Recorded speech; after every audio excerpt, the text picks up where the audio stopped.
He sat there with $50 in his pocket and a broken heart in his chest, watching the door like a fool. The woman never came, but someone else was watching him. A millionaire CEO at the next table saw everything. What she did next changed his life forever. Before we dive into Daniel's story, hit that subscribe button and ring the bell, because you won't believe how this ends. And comment below what city you're watching from so I can see how far this story travels. Now let's begin. The blind date was a setup from the start, and Daniel Carter knew it the moment she stopped replying to his texts. 43 minutes. That's how long he'd been sitting at table 12 in Marcello's, staring at his phone like it might suddenly care about him. The screen glowed back with nothing. No bouncing dots, no, "Sorry, I'm running late." Just 3 messages sent into the void, each one more pathetic than the last. "Sir, would you like to order?" The waiter's voice had that careful tone, the kind people use when they're trying not to make things worse. "She's coming."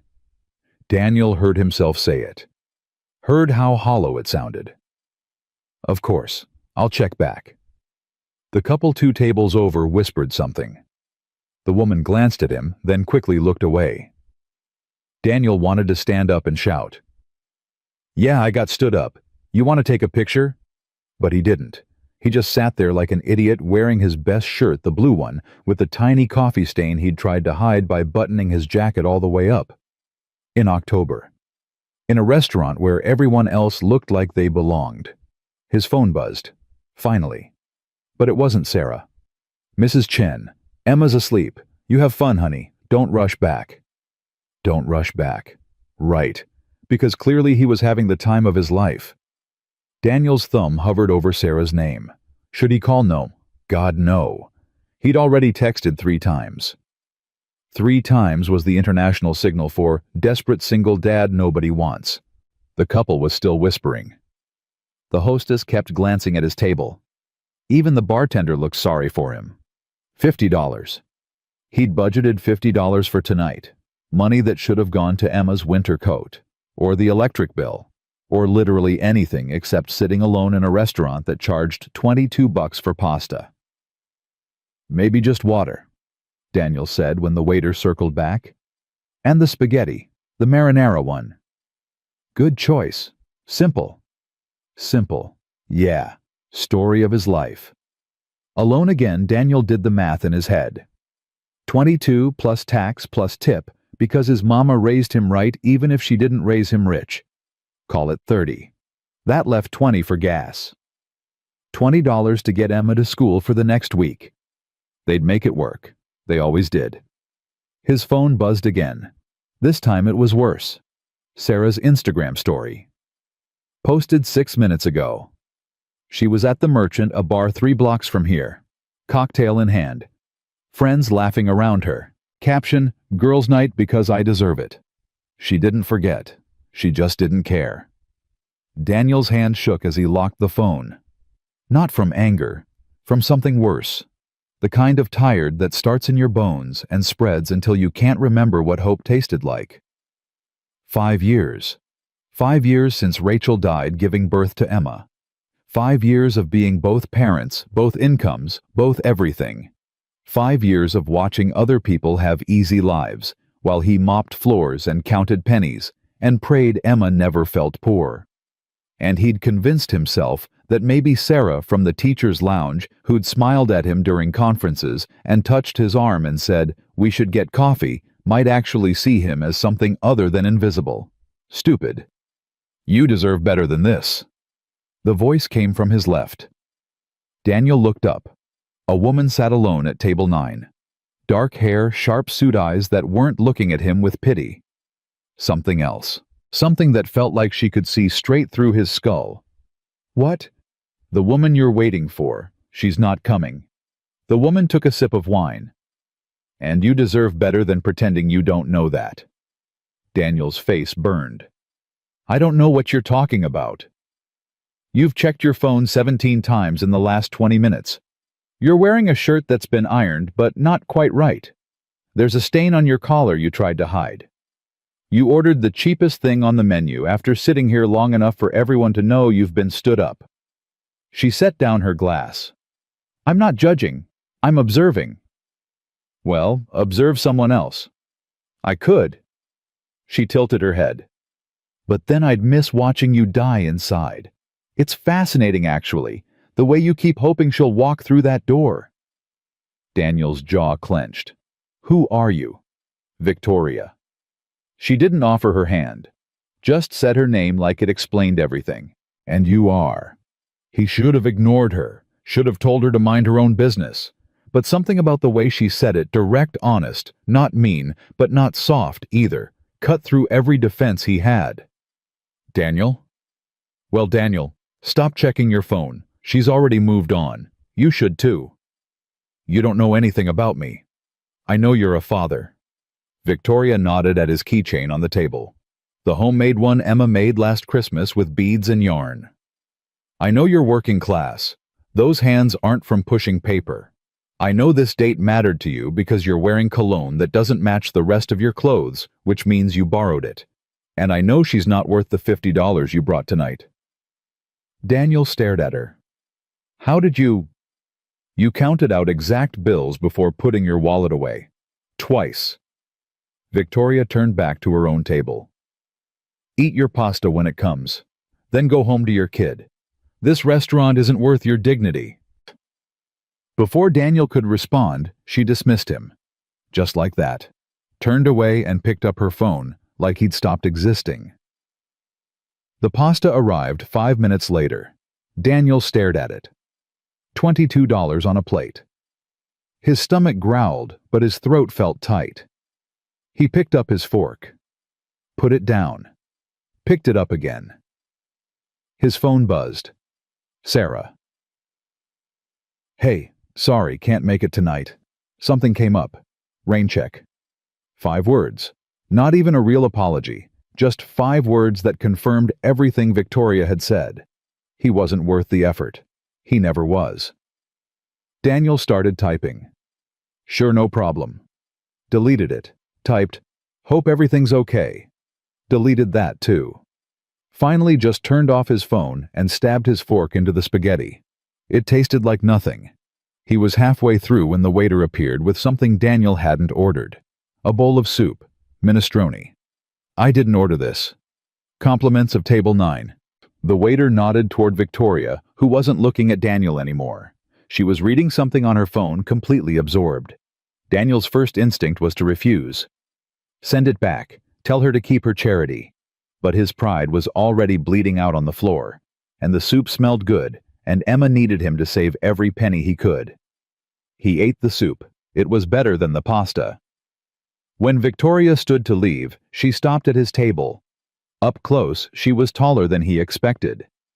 Her perfume smelled expensive, like the kind of life Daniel only saw in commercials. The soup's good here, better than the pasta. She said it casual, like they were friends. Why'd you do that? Daniel's voice came out rougher than he meant. Because you looked like you needed a reminder. Reminder of what? That you're not invisible. Victoria pulled out a business card and set it on his table. Life's hard enough without thinking nobody sees you. I don't need your pity. It's not pity. It's acknowledgement. She adjusted her purse. There's a difference. What's the difference? Pity is poor you. Acknowledgement is, I see you. Victoria met his eyes. If you ever need someone to see you again, call me. Then she walked out. Daniel sat there holding her card. Victoria Sterling CEO, Sterling Global Enterprises. A phone number. An email address. Nothing else. The couple 2 tables over was feeding each other dessert now. Across the restaurant, an old man got down on one knee. The woman he was proposing to started crying. Everyone clapped. Daniel felt like a ghost watching the living. He paid his bill with exact change. $28.67. Left a $5 tip because the waiter had been kind. That left him with $16.33 for the week. $16.33 between Emma and hunger. Outside, the October air bit through his jacket. His car was parked 3 blocks away because parking near Newbury Street cost more than his dinner. Daniel walked fast, hands in pockets, trying not to think about Sarah at the merchant. Sarah laughing with her friends.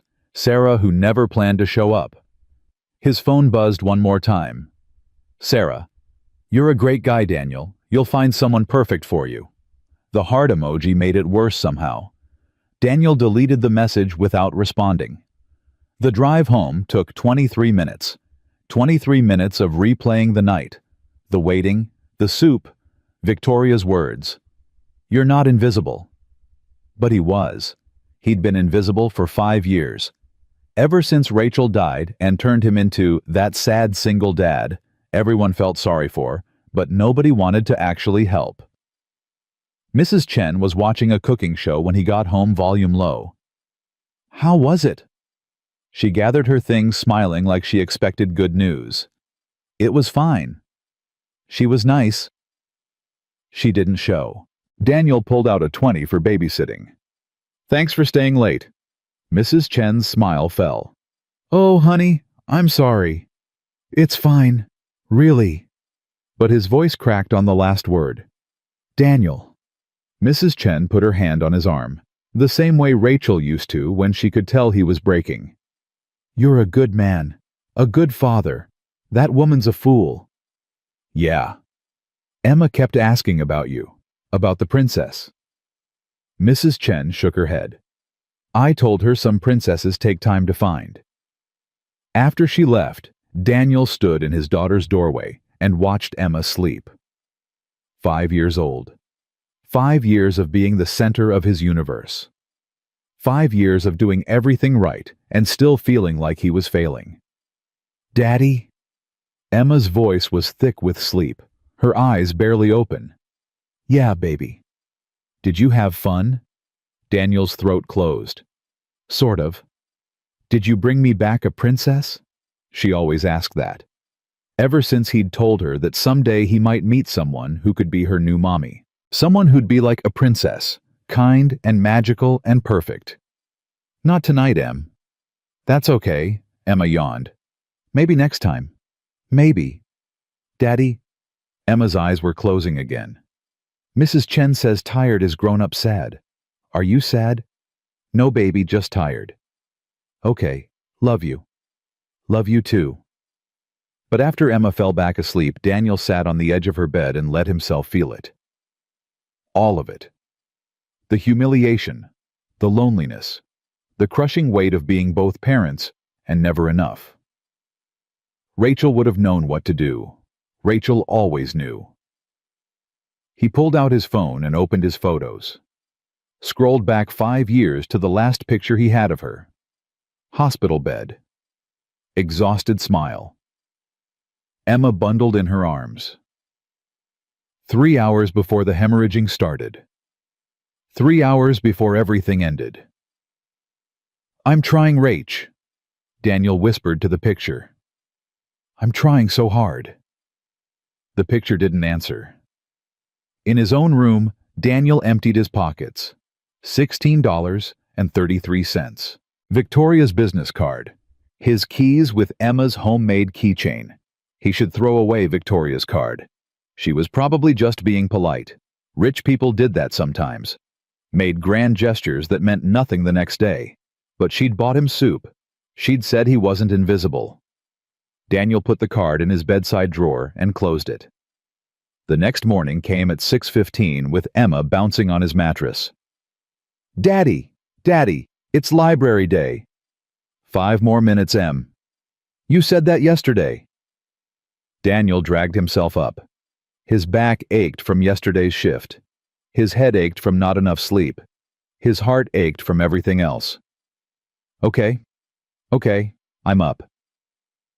Can we have pancakes? We're out of mix. How about oatmeal? Emma's face fell. Oatmeal's sad breakfast. Oatmeal's healthy breakfast. That's what grown-ups say when breakfast is sad. But Emma climbed off the bed and padded to the bathroom.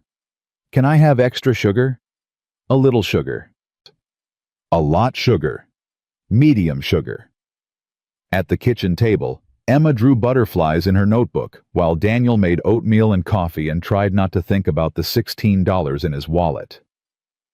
"Daddy, you look different," Emma said through a mouthful of oatmeal. "Different how?"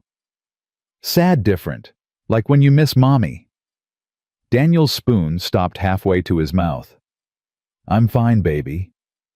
Mrs. Chen says grown-ups always say fine when they're not." "Mrs. Chen talks too much. She says you need a hug." Emma put down her spoon and climbed into his lap, wrapping her arms around his neck. "So I'm giving you one." Daniel held his daughter and felt his chest crack open. "Thanks, Em." "Did the princess not like you?" "The princess didn't show up." "Why? I don't know, baby." "That's mean." Emma pulled back to look at him. "Mommy wouldn't be mean like that."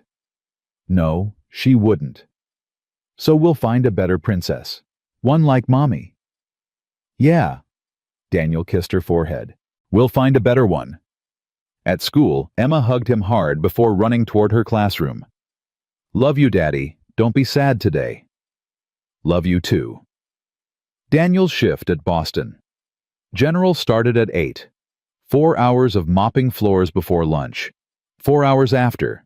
Honest work. Necessary work. The kind of work that kept the hospital running and kept nobody remembering your name. By noon, his back screamed and his hands smelled like industrial cleaner.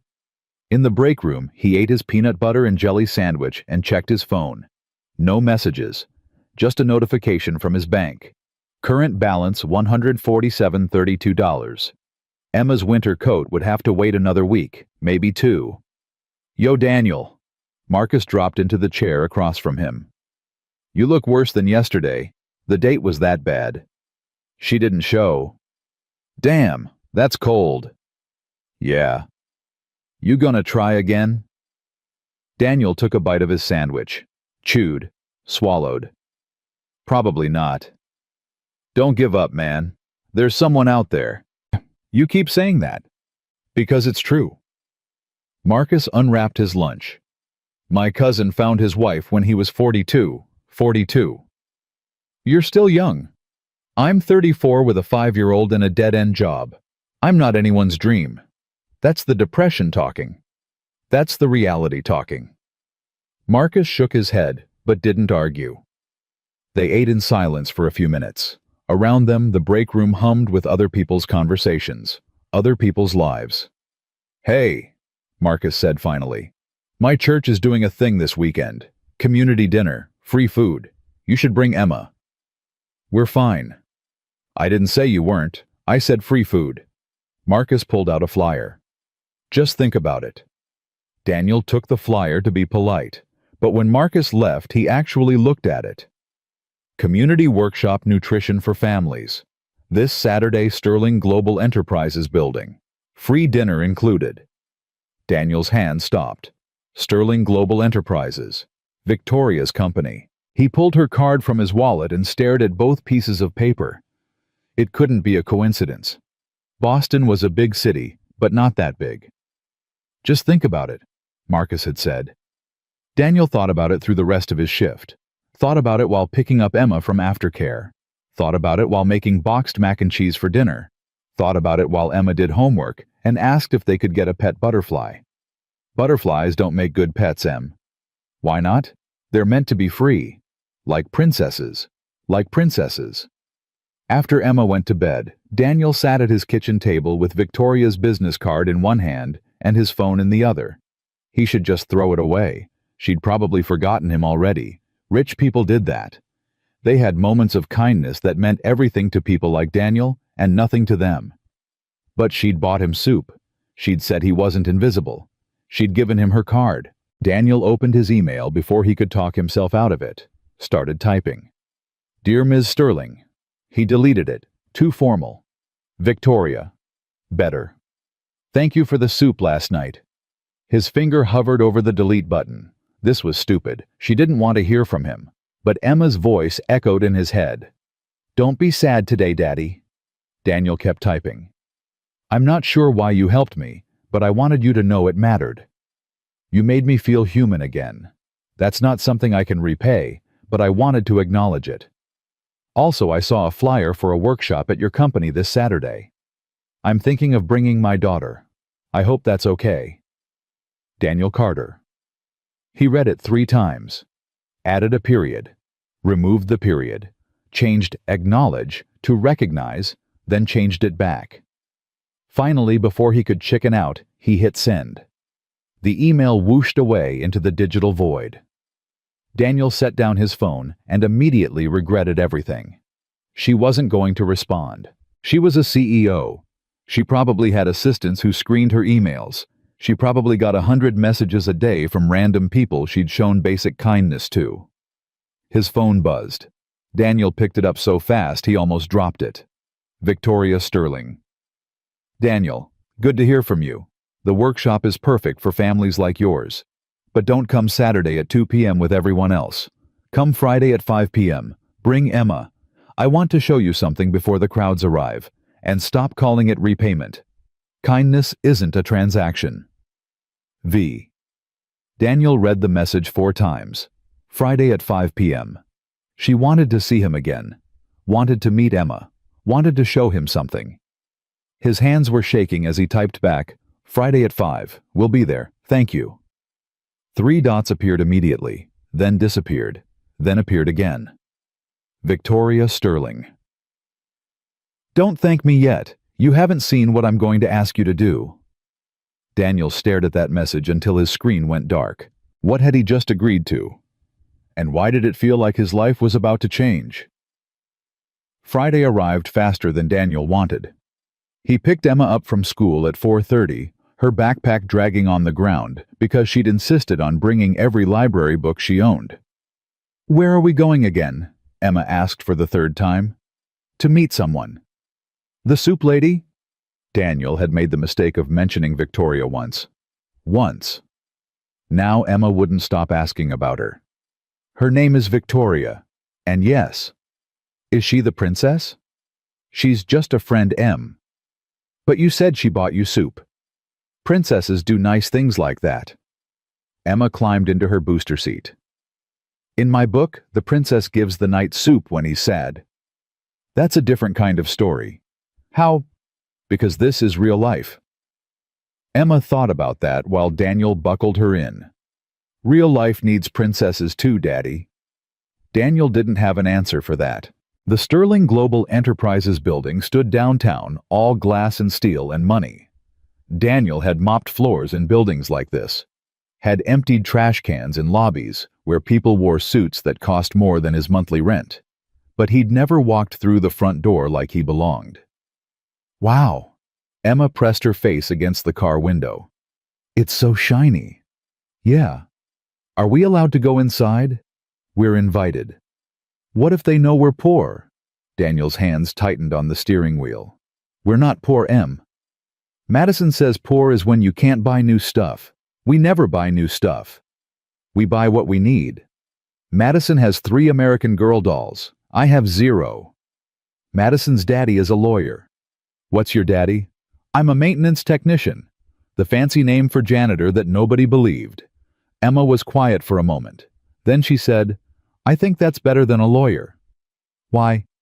Because you fix things. Lawyers just talk. Daniel smiled despite himself. Where'd you learn that? Mrs. Chen. She says lawyers charged her son too much money for talking. They parked in the visitor lot. Daniel checked his reflection in the rearview mirror. Same old shirt, same tired face, same everything that had made Sarah not show up. Daddy, you look handsome, Emma said like she could read his mind. Thanks, baby. Can I hold your hand inside? It's really big. The building. Everything. Daniel took Emma's hand and walked through the revolving door.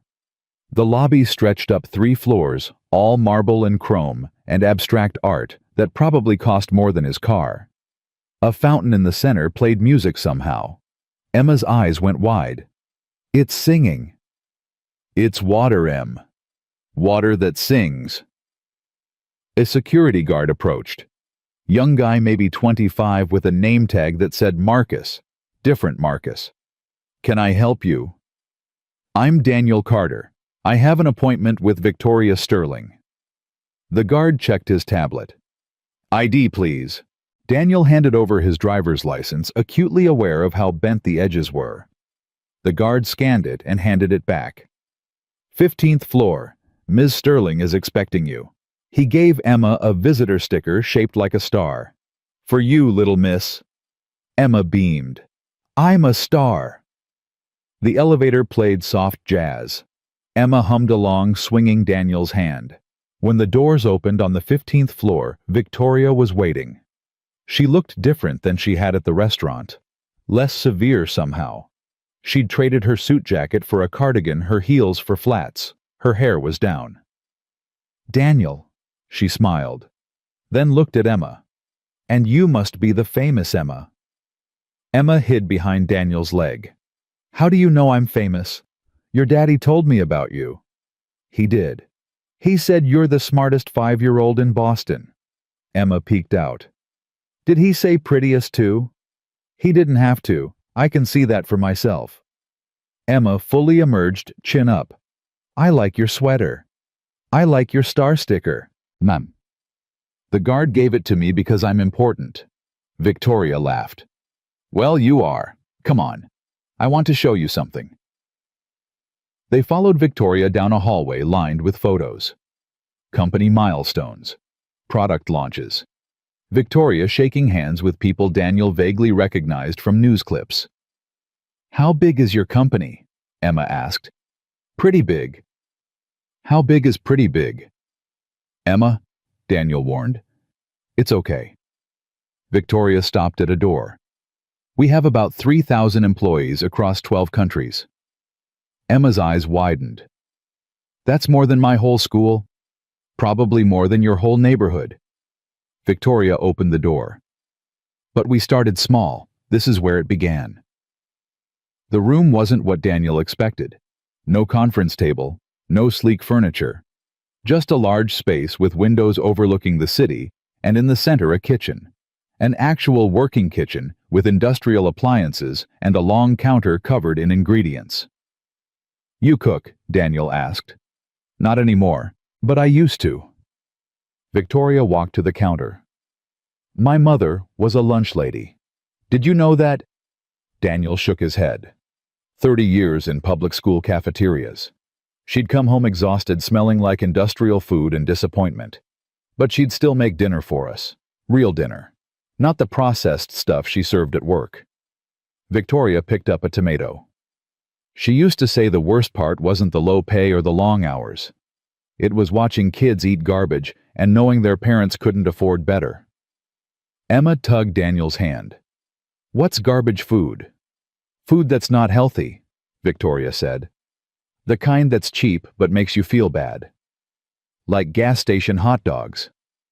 Daniel felt his face warm. They'd eaten gas station hot dogs twice last week. I love gas station hot dogs, Victoria said without missing a beat. Had one yesterday, but Emma's right. They're not healthy. That's what I'm trying to fix. She opened a refrigerator and pulled out several containers. Come here, both of you. Daniel and Emma approached the counter. Victoria opened the first container. This is a meal kit we're developing. Everything a family needs to make a healthy dinner. Pre-portioned ingredients, simple instructions, nutritionally balanced. She looked at Daniel. And it costs less than a gas station hot dog per serving. How? Daniel asked before he could stop himself. Bulk purchasing, direct relationships with farms, cutting out middlemen. The same way big corporations keep costs low, except we're passing the savings to families instead of shareholders. Victoria opened another container. This one's for kids specifically. Emma, what do you think? Emma peered inside. Pasta.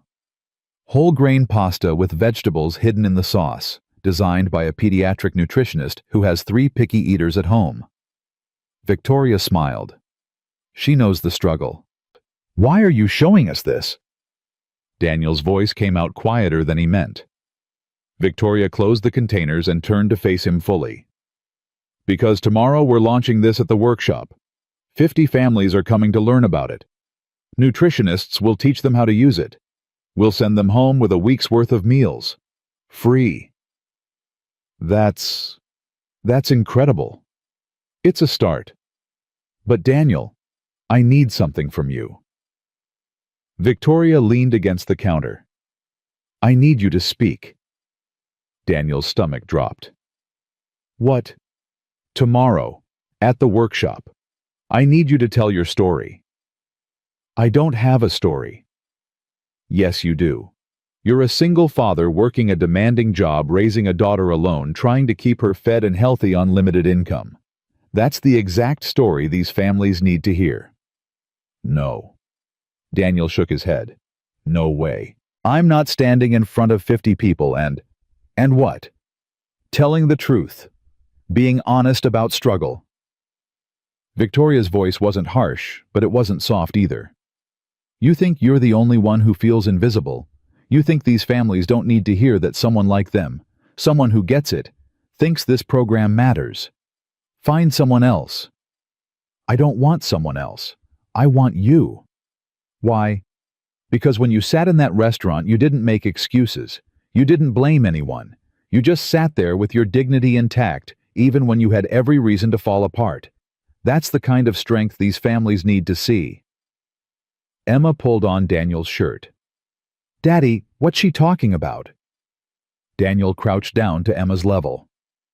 Victoria wants me to talk to some people tomorrow. About what?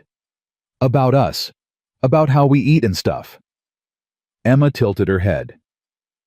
Are you going to tell them about gas station hot dogs? Maybe. Tell them we only eat them on special days, Emma said seriously. So they don't think we eat them every day. Daniel's chest tightened. Okay, baby. He stood back up and met Victoria's eyes. I can't. Can't or won't? Both. Why?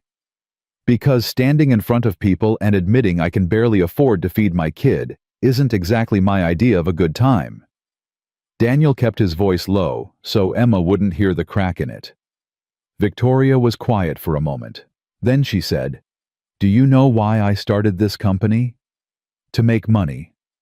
To stop feeling helpless. Victoria walked to the window. I watched my mother break herself for a job that didn't care about her. Watched her come home crying because some kid told her the lunch she served tasted like dog food. Watched her die at 53 from stress and exhaustion and a lifetime of putting everyone else first. She turned back. I can't bring her back, but I can make sure other parents don't have to choose between feeding their kids and paying rent. I'm sorry about your mother. Don't be sorry. Be brave. Victoria crossed her arms. 3 minutes. That's all I'm asking. 3 minutes tomorrow to tell 50 families that they're not alone, that someone sees them, that someone's trying to help. Daniel looked at Emma, who was now exploring the kitchen opening drawers and gasping at the fancy utensils. What if I mess it up? Then you mess it up, but at least you tried. Victoria's voice softened. You sat in that restaurant and let yourself hope, Daniel.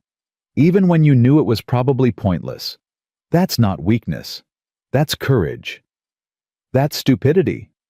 Same thing sometimes. Emma called from across the kitchen. Daddy, look. They have a spoon as big as my arm. Don't break anything, Em. I won't. I'm very careful. Victoria smiled. She's wonderful. She's the only thing I haven't screwed up. You haven't screwed anything up. I'm 34 working as a janitor, living paycheck to paycheck, raising a kid who thinks gas station hot dogs are special occasion food. I've screwed up plenty.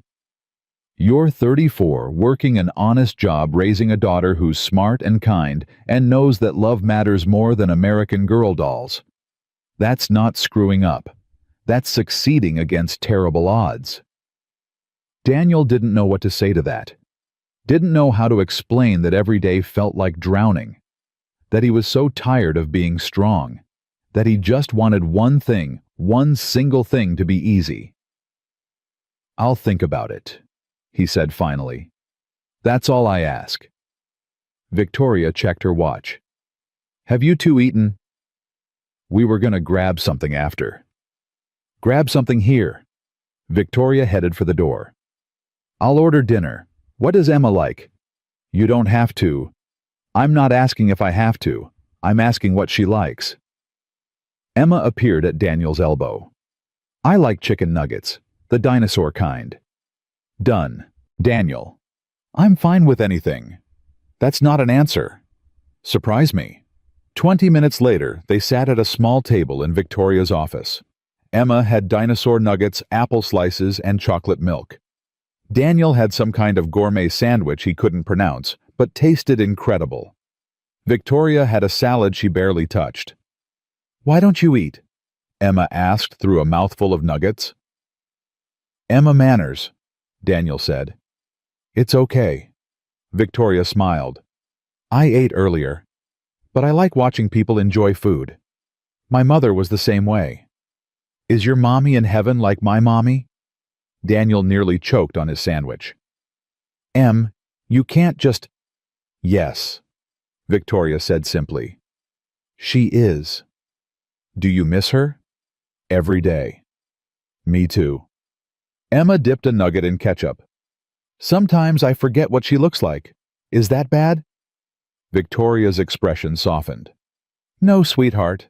That's not bad. That's just what happens when we're little. Daddy has pictures, but pictures aren't the same as real. No, they're not. Emma was quiet for a moment, chewing thoughtfully. Then she said, Daddy says my mommy would have liked you. Daniel's hand froze halfway to his mouth. I never said that. You thought it.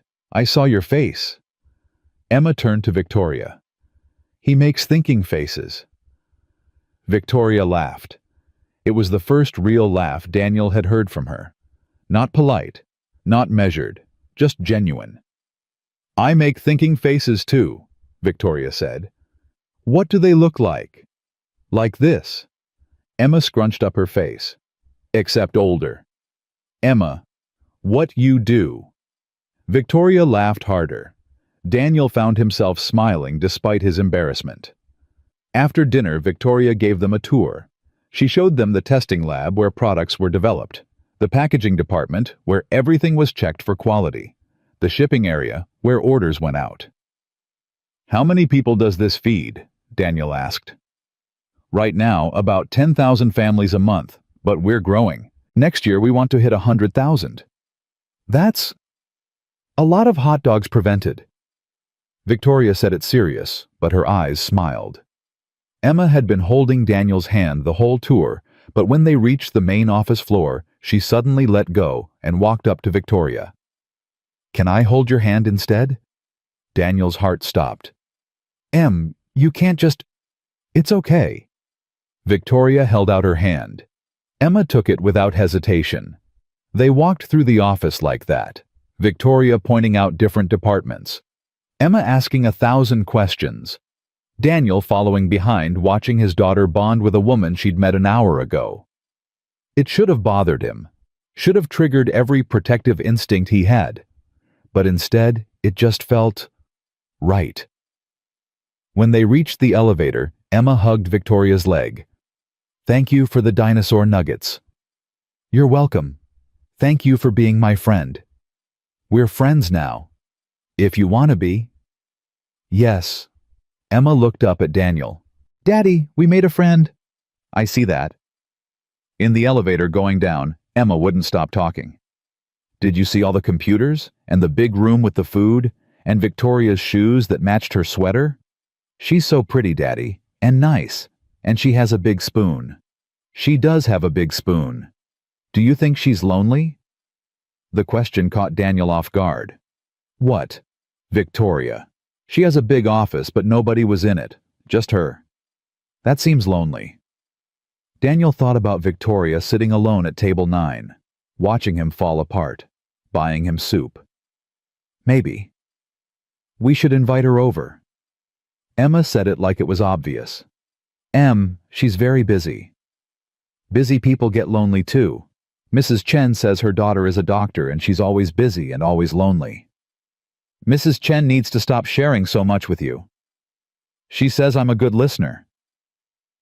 In the car, Daniel's phone buzzed. A text from Victoria. Emma's right. I am lonely. And I'd love to come over sometime, if that's okay. Daniel stared at the message, then at Emma in the rearview mirror humming to herself and looking out the window. He typed back, "How did you hear that?" "We were in the elevator." "I gave Emma my number. She texted me. She's very persuasive." "She's 5. Exactly. Imagine how persuasive she'll be at 15. Despite everything, Daniel smiled. "Dinner tomorrow. After the workshop." "Are you asking me on a date, Daniel Carter?" His heart jumped. "I'm asking if you want to eat with us. There's a difference." "Is there?" "Yes." "What's the difference?" "I don't know yet." Daniel hit send before he could overthink it. 3 dots appeared, disappeared, appeared again. "Tomorrow. After the workshop. After you give your speech." "I haven't agreed to."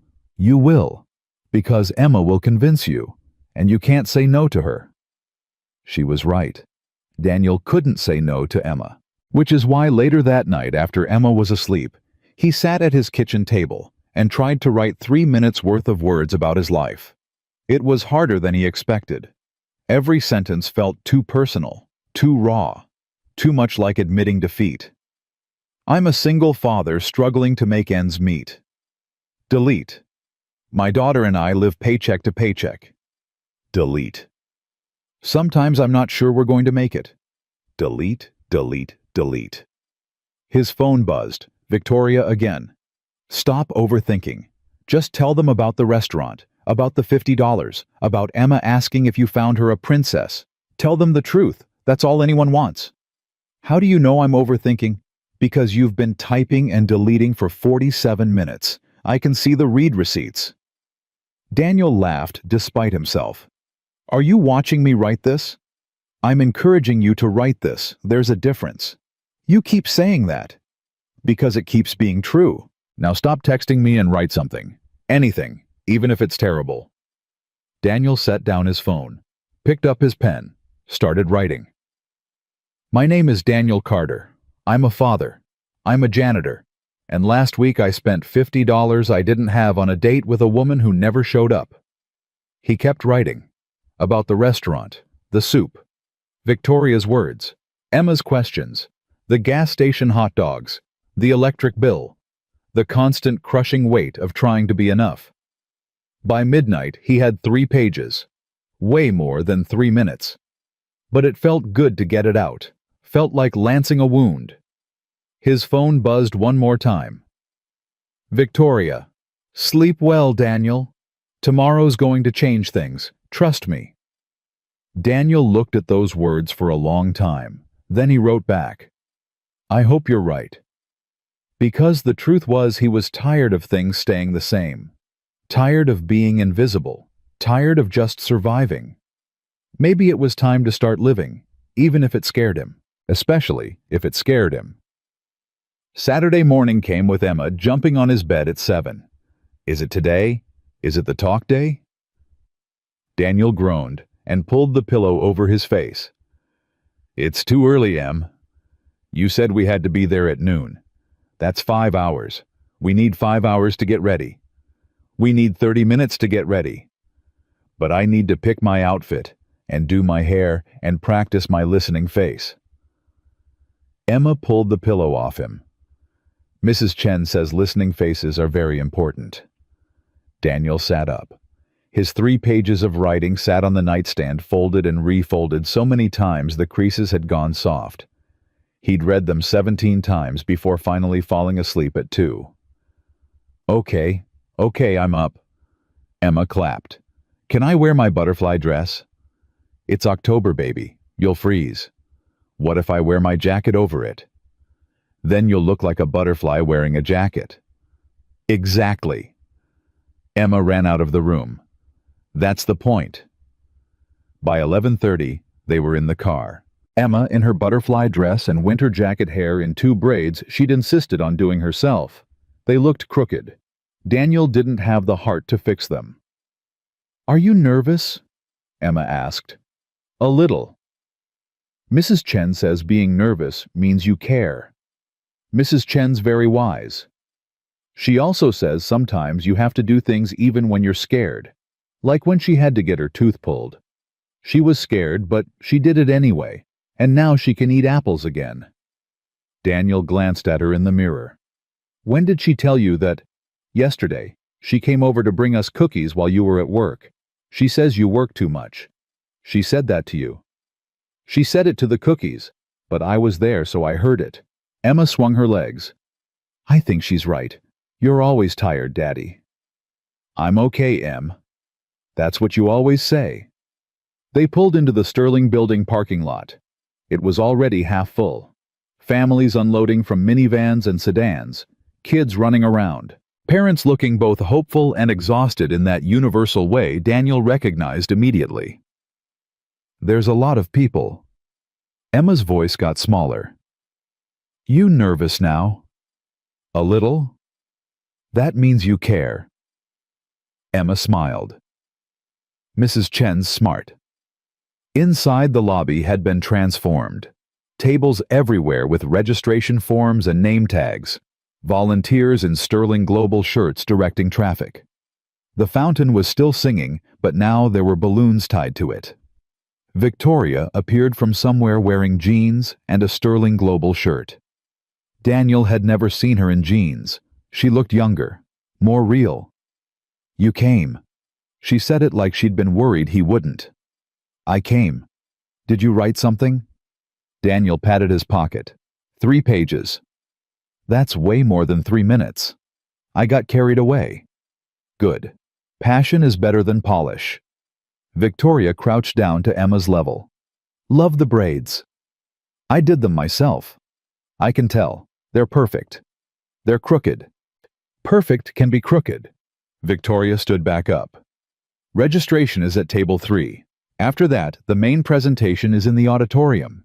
You'll speak about halfway through. Then we break for the cooking demonstration and dinner." Daniel's stomach flipped. "Halfway through? Got it. You'll be great." "You keep saying that."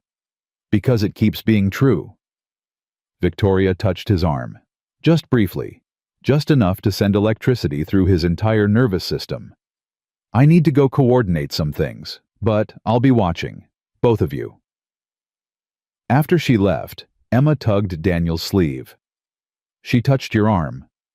"I know. That means she likes you. Madison's big sister says when someone touches your arm, it means they like you. Madison's big sister is 12. So, she knows stuff." Emma pulled him toward registration. "Come on, we have to get our name tags." The volunteer at table 3 was an older woman with kind eyes and a name tag that said Dorothy. "Names, please." "Daniel and Emma Carter." Dorothy scanned her list. "Oh, you're the speaker. Ms. Sterling's been asking about you all morning." Daniel's face warmed. "Has she?" "Every 5 minutes." "Is Daniel here yet?" "Has Daniel checked in?" Dorothy handed them their name tags. "You must be pretty important." "I'm really not." "Well, she thinks you are. That's what matters." Dorothy winked at Emma. "And you must be the famous Emma." Emma beamed. "I'm famous twice now." They found seats in the auditorium, rows and rows of families, single parents with tired eyes, couples holding hands, kids squirming in chairs, everyone looking like they wanted to hope, but didn't quite remember how. The lights dimmed. Victoria walked onto the stage. No microphone, just her voice carrying across the room. "Thank you all for coming. I know Saturday mornings are precious. I know you probably have 1,000 other things to do. Laundry, errands, sleep." A few people laughed. "But you're here, and that tells me something. It tells me you care about feeding your families. You care about doing better. You care enough to show up." The room was silent. Everyone watching. "My mother was a lunch lady for 30 years. Every day she served food she knew wasn't good enough. Food that was cheap and fast and convenient but not nourishing. Not what kids deserved. And every night she came home and cooked real food for us. She was exhausted. She was underpaid. But she did it anyway because that's what parents do. They give everything they have. Victoria paused.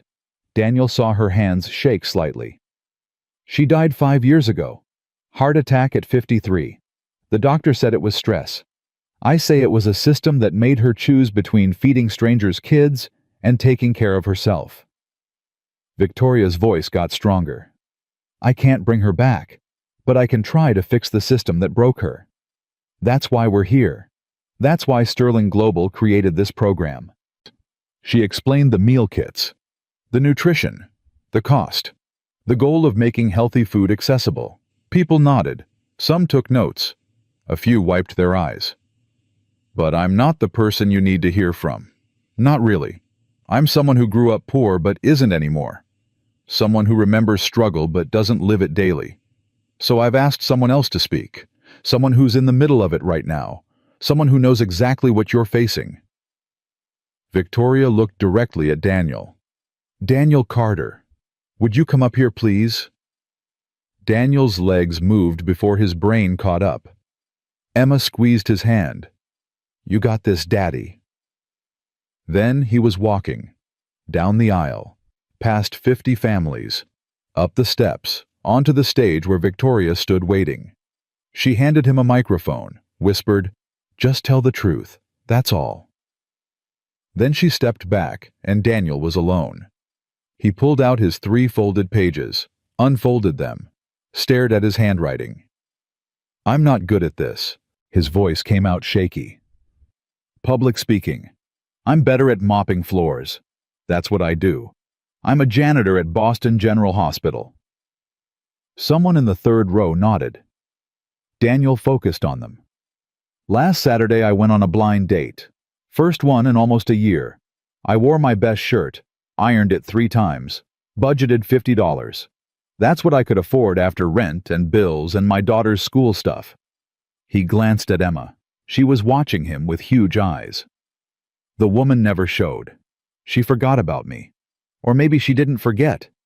Maybe she just didn't think I was worth the drive. I sat there for 43 minutes, checked my phone 17 times, finally ordered the cheapest thing on the menu because I couldn't just sit there anymore without buying something. The room was completely quiet. Then I found out she was at a different bar, with her friends, posted it on Instagram while I was sitting there waiting, and I thought, Daniel's voice cracked. I thought, this is it. This is my life. Working a job where people don't see me, raising a daughter who deserves so much better, trying so hard and still coming up short. A woman in the 5th row was crying. Daniel kept going. Victoria bought me soup that night. A stranger who didn't know me, didn't owe me anything. She bought me soup and told me I wasn't invisible, and I wanted to believe her. God, I wanted to believe her. But it's hard when you're spending your last $50 on hope and getting nothing back. He folded his papers. He didn't need them anymore. My daughter Emma is 5. Last week she asked me why we never buy new stuff. She's 5 and she already knows we're different from other families. She already knows to be careful with her things because we can't replace them. She knows that sometimes dinner is gas station hot dogs because that's what we can afford that day. Daniel looked at Emma. She was still watching him. Not embarrassed, not ashamed, just watching. But you know what else she knows. She knows I love her. She knows I'm trying. She knows that even when things are hard, we're going to be okay because we have each other. Daniel's throat was tight. That's what parents do. We give everything we have. We skip meals so our kids don't have to. We wear old clothes so they can have new ones. We sacrifice everything and call it Tuesday. Several people were crying now. Even some of the volunteers. I don't have solutions. I don't have wisdom. I'm just a guy who's barely keeping his head above water most days. But Victoria asked me to speak because she thought you needed to hear from someone like you. Someone who gets it. Someone who's tired and scared and doing it anyway. Daniel looked at Victoria. She was crying too. This program she's created, it's not charity. It's acknowledgement. It's someone finally saying, I see you. I see how hard you're working. I see that you deserve better. And maybe that doesn't fix everything. Maybe we still go home to bills we can't pay, and jobs that don't appreciate us, and systems that weren't built for people like us. But at least we go home knowing someone cares. Someone's trying. Someone made soup for us when we needed it most. He handed the microphone back to Victoria. Started to walk off stage. Then Emma's voice cut through the silence. That's my daddy. The room erupted. People stood up, clapped. Some were still crying. A man in the back shouted, "Thank you." A woman near the front mouthed, "You're not alone." Daniel made it back to his seat. Emma threw her arms around him. "You were so good, Daddy, so good." "Was I?" "You made people cry. That means it was important." Victoria finished the presentation, talked about sign-ups and cooking demonstrations and taking home meal kits. But Daniel barely heard it. His heart was pounding. His hands were shaking. He'd just told 50 strangers his deepest shame, and somehow it felt like freedom. After families swarmed him, shook his hand, shared their stories. A single mom with 3 kids under 7. A dad whose wife left him with twins. A grandmother raising her grandson alone. Everyone had a version of the same story. Everyone was tired. Everyone was trying. "You spoke for all of us," the single mom said, tears on her face. "Thank you." Victoria found him an hour later. Emma was in the cooking demonstration with other kids learning to make healthy smoothies. "You okay?" Victoria asked. "I don't know. That was brave. Terrifying." "Same thing." Victoria smiled. "You were incredible, Daniel. Every person in that room felt seen because of you." "I just told the truth." "Exactly. Most people are too afraid to do that." She paused. "Dinner offer still stands, if you want." "Are you still asking if I'm asking?" "No, now I'm just asking." "Then yes." They picked up Emma after the smoothie class. She had purple stains around her mouth and enormous energy. "I made a smoothie. It had spinach in it, but you couldn't even taste it. Can we make smoothies at home? Do we have a blender? Can Victoria come help us?" "Victoria's coming to dinner, remember?" Daniel said. Emma gasped. "Tonight. If that's okay with you." "Yes, can we have the meal kit? The one with the hidden vegetables? Please, please, please." Victoria laughed. "I'll grab you one on the way out." They caravanned to Daniel's apartment. He tried not to think about what Victoria would see. The peeling wallpaper, the furniture from Goodwill, the water stain on the ceiling he couldn't afford to fix. But when they walked in, Victoria didn't look around with judgment. She just smiled and said, "It's cozy." "It's small." Cozy and small are different things. Emma gave her the full tour. "This is the living room where we watch movies. This is the kitchen where Daddy makes oatmeal. This is my room where I keep my stuffed animals. And this is Daddy's room, but we're not supposed to go in there because it's private." "Emma." Daniel's face burned. "What you said." Victoria was trying not to laugh. "Thank you for the tour, Emma. Very thorough." They cooked dinner together. Victoria read the instructions. Emma measured ingredients. Daniel chopped vegetables and tried not to think about how domestic this felt. How right. "Can you stay for movie night?" Emma asked while stirring the sauce. Victoria's busy." "I'm not busy," Victoria said. "Really? Really? What movie?" "The Princess Bride." Emma didn't wait for confirmation, just assumed it was happening. After dinner, which Emma declared the best food ever in the whole world, they piled onto the couch. Emma wedged between them already in pajamas, clutching her stuffed rabbit. The movie started. Emma provided commentary. "This is the good part. This is the funny part. This is the part where Daddy always cries, but he says he's not crying, he just has allergies." I don't cry at movies. You do. I see you. Victoria smiled. What part makes him cry? The end. When the princess realizes the farm boy loved her the whole time. Emma. It's true. You get all sniffly. Halfway through, Emma fell asleep.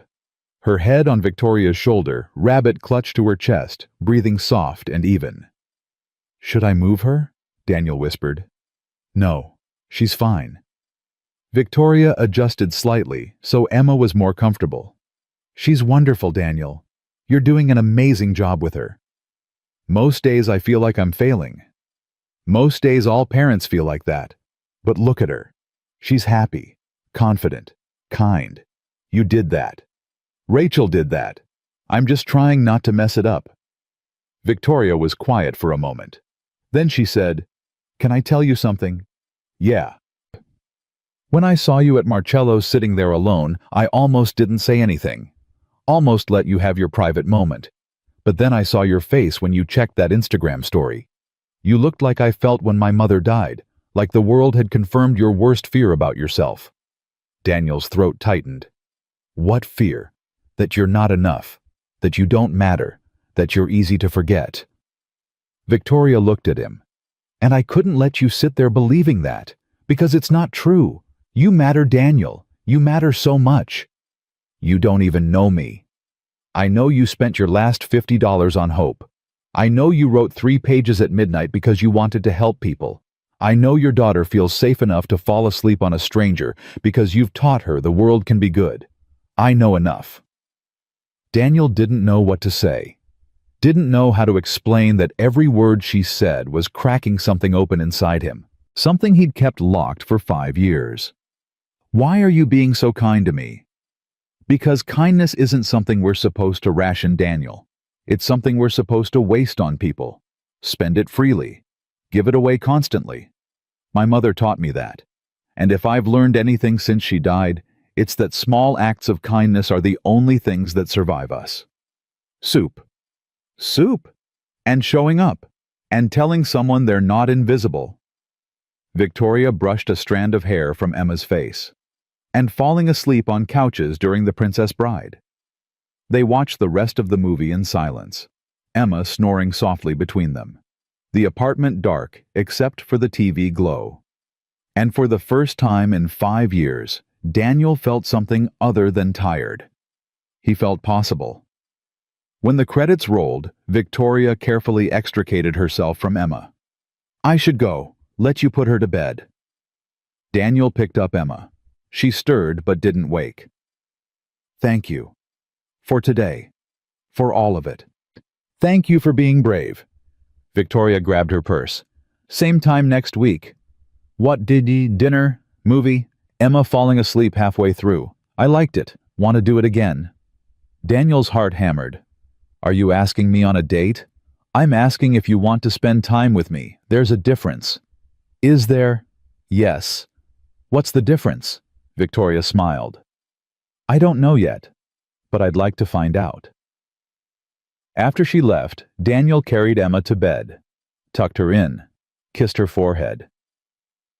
Is Victoria the princess? Emma mumbled, half asleep. What? The one I asked you to find. Is it her? Daniel's chest tightened. I don't know, baby. I think it is. She has princess eyes. What are princess eyes? The kind that see you even when you're invisible. Emma yawned. Like mommy's eyes. After Emma fell back asleep, Daniel sat on his bed and pulled out his phone, stared at it for 10 minutes before finally typing. Thank you for tonight. Emma thinks you have princess eyes. Victoria's response came immediately. Tell Emma thank you, and tell her father he has brave eyes. The kind that see possibility even in the middle of struggle. That's rare. Daniel read that message 5 times. Then he wrote back. Same time next week then. But it's my turn to cook. Deal. But I'm bringing dessert. What kind? The kind you can't get at gas stations. Daniel laughed out loud. Actually laughed. Then he set down his phone and lay back on his bed and stared at the water stain on his ceiling. For 5 years, that stain had felt like a monument to everything he couldn't fix. Every shortcoming, every failure, every way he came up short. But tonight, it just looked like a water stain. Nothing more. Nothing less. Just something that would get fixed eventually. When he had time. When he had money. When he had space to breathe. And for the first time in a long time, Daniel thought maybe that day wasn't as far away as it seemed. Maybe Victoria was right. Maybe he did matter. Maybe he wasn't invisible. Maybe all this time he'd been seen and just couldn't see himself clearly. His phone buzzed one more time. Victoria, sleep well, Daniel Carter. The world's lucky to have you in it. Daniel held the phone to his chest and let himself believe it. Just for tonight. Just for now. The world was lucky to have him. Emma was lucky to have him. And maybe, just maybe, he was lucky too. Lucky that he walked into Marcello's with $50 and a broken heart. Lucky that a stranger bought him soup. Lucky that his daughter had crooked braids and princess wisdom. Lucky that brave and terrified felt exactly the same. Lucky that hope, even when it hurt, was still worth believing in. Daniel fell asleep with his phone in his hand and Victoria's words in his heart, and the smallest, most fragile belief that maybe finally things were about to change. Not because someone rescued him, but because someone saw him. And sometimes that's all the rescue anyone needs. The next week turned into the next month.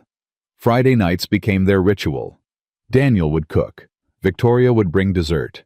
Emma would fall asleep during whatever movie she'd insisted they watch. It was November now. Emma's birthday was coming. "What do you want this year?" Daniel asked her one morning over oatmeal. "A party." "We always have parties."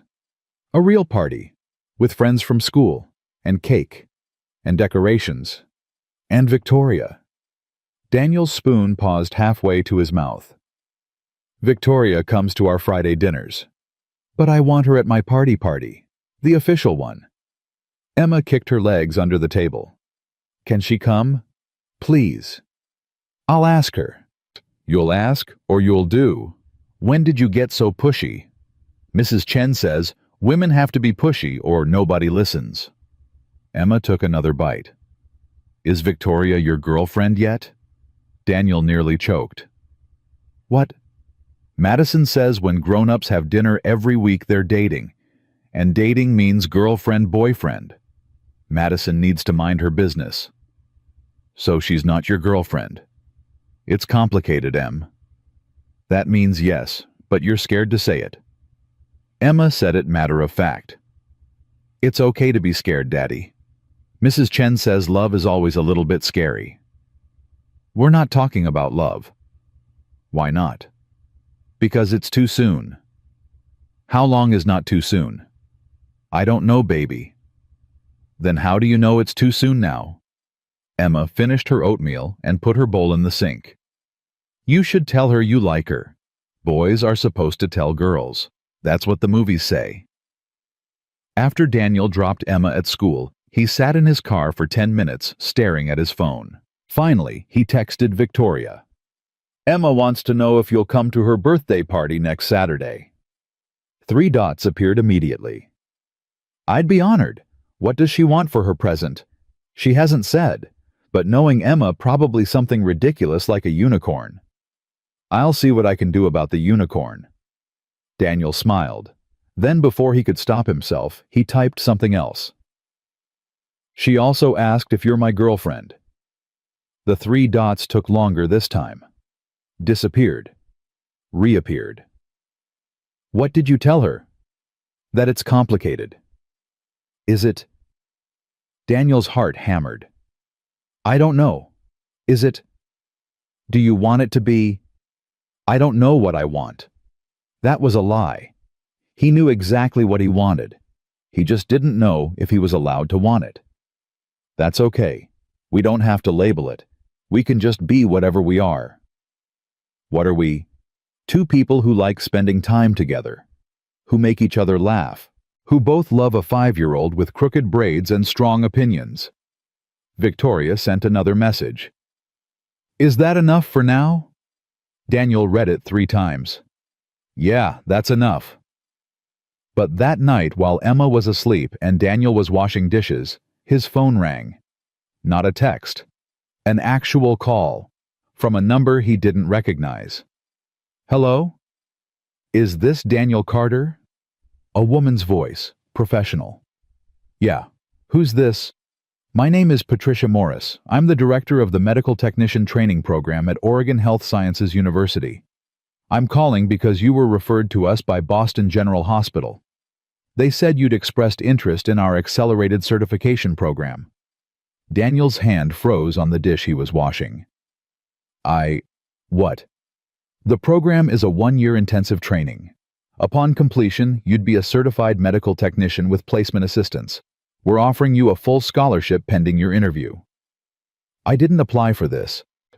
Your supervisor, Marcus Henderson, submitted your application. He included a recommendation letter from 3 different department heads. Quite impressive, actually. They all said the same thing, that you're reliable, hardworking, and wasted in your current position. Daniel set down the dish. Oregon. Yes, the program starts in January. I know that's soon, but we had a last-minute opening, and Mr. Henderson was very insistent we consider you. Would you be available for a phone interview next week? I have a daughter. We have family housing, subsidized childcare. The program is designed for people with dependents. We understand the challenges. Daniel's mind raced. Oregon. A real career. Actual money. Security. Everything he'd wanted for 5 years. But also Oregon. 2,000 miles from Boston. From the only home Emma had ever known. From Mrs. Chen. From Marcus. From Victoria. Can I think about it? Of course.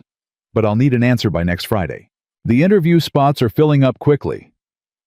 After she hung up, Daniel stood in his kitchen and stared at nothing. His hands were shaking. His chest felt tight. Oregon. He didn't tell Emma. Didn't tell Mrs. Chen. Didn't tell Marcus, who apparently had done this without asking. Didn't tell anyone for 3 days. But Friday came and Victoria knew immediately something was wrong. You're quiet. She said it after Emma had gone to bed. They were cleaning up dinner.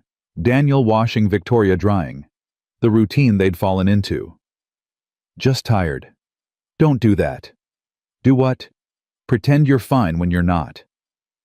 Victoria set down the dish towel. What happened? Daniel told her. About the call, the program, the scholarship, Oregon. All of it came tumbling out in one anxious rush. Victoria listened without interrupting. When he finished, she was quiet for a long moment.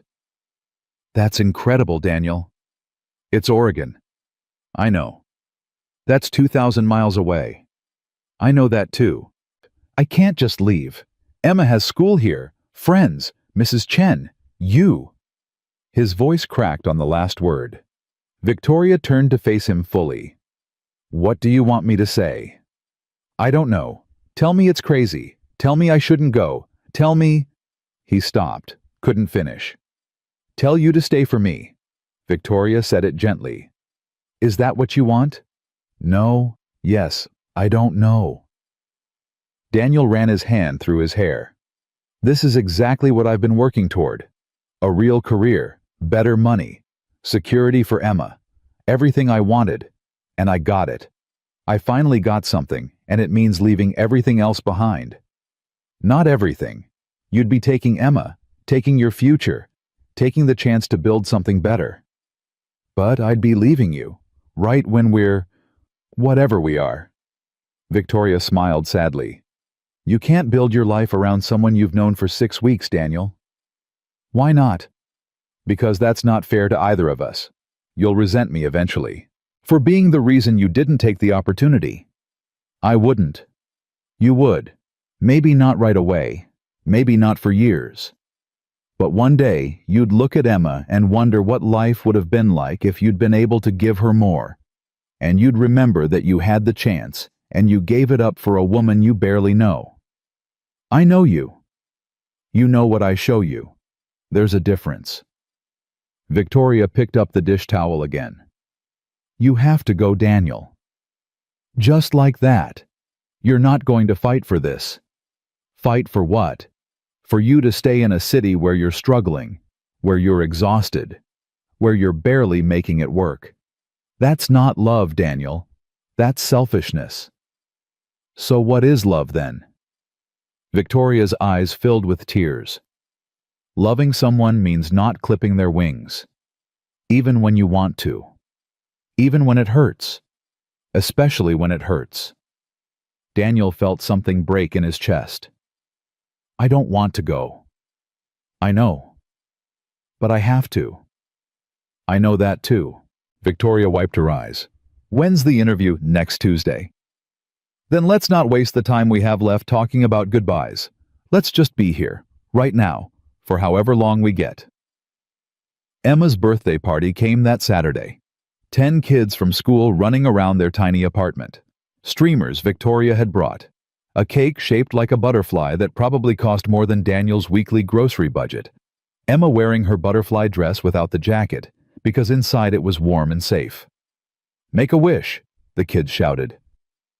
Emma closed her eyes, blew out the candles. When Daniel asked her later what she wished for, she just said, I can't tell you, or it won't come true. But that night, after everyone left, and Emma was in bed with her new stuffed unicorn, Victoria had somehow found. Emma called Daniel back to her room. Daddy. Yeah, baby. I wish that we could stay together, all three of us, forever. Daniel's throat closed. I know you're thinking about leaving. I heard you on the phone. I heard you and Victoria talking. Emma hugged her unicorn. Are we going away? Maybe. There's a school in Oregon that wants me to learn to be a medical technician. It's a really good opportunity. Is Victoria coming? No, baby. She has to stay here for her company. But we'll come back. I don't know. Probably not for a while. Emma was quiet. Then she said, Will you still love her if we leave? The question hit him like a punch. I never said I love her. But you do. I can tell. You make the same face at her that you make at me. The soft face. The one that means your heart is happy. Daniel sat on the edge of her bed. Did Mrs. Chen teach you that too? No, I just know. Because I love her too. Emma's voice got smaller. Does she love us back? I think so. In her way. Then why can't she come with us? Because her life is here. Her company, her work, everything she's built. But we're here too. Aren't we part of her life now? It's more complicated than that, baby. Grown-ups always say that when they don't want to explain. Emma turned over to face the wall. I don't want to leave, but if we have to go, I want to come back. Promise we'll come back. I promise we'll try. That's not a real promise. It's the only one I can make. The phone interview happened Tuesday. Daniel answered questions about his work history, his goals, his ability to handle intensive coursework while parenting. He must have said the right things because Wednesday morning they called back with acceptance. The program started January 10th. 6 weeks away. 6 weeks to pack up 5 years of life. To tell Emma's school she was leaving. To find someone to take over their apartment lease. To say goodbye to everything familiar. 6 weeks to figure out how to leave Victoria. They spent every night together after that. Not just Fridays. Every single night. Daniel would put Emma to bed, then Victoria would come over. They'd sit on his couch and watch bad TV and not talk about January. Tell me about Oregon, Victoria said one night. I've never been there. Tell me what you imagine. Mountains, I think. Rain. Different rain than here. The kind that feels clean instead of cold. Daniel shifted closer to her. A better apartment. Maybe with 2 bedrooms. Emma could have her own space. Her own room that isn't 5 feet from mine. What else? A job I'm proud of. Coming home tired but satisfied instead of tired and empty. Being able to buy her that winter coat without calculating if we can eat that week. That sounds good. It sounds lonely. Victoria rested her head on his shoulder. You won't be alone. You'll have Emma. You know what I mean. I know. She was quiet for a moment. Can I tell you something? Yeah. I'm glad you're going. Really, truly glad. Because you deserve every good thing waiting for you there. But I'm also completely devastated, and I'm trying really hard to be mature and selfless about this. But honestly, Daniel, I don't want you to go. Daniel turned to look at her. Then asked me to stay. I can't. Why not? Because if I ask, you might say yes. And then I'd spend the rest of my life knowing I held you back. What if you wouldn't be holding me back? What if you'd be giving me a reason to build something here? You can't build a life on 6 weeks and Friday dinners. That's not a foundation.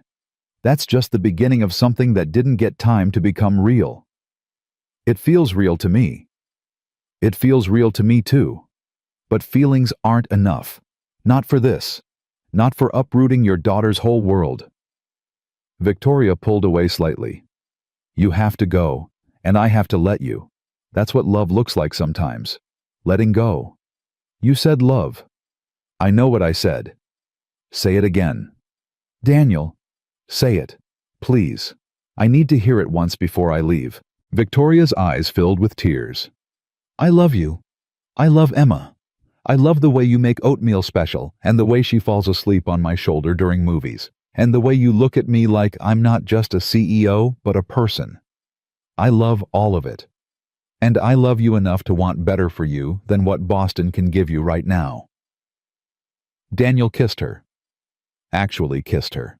First time in 6 weeks of Friday dinners and movie nights and almost moments.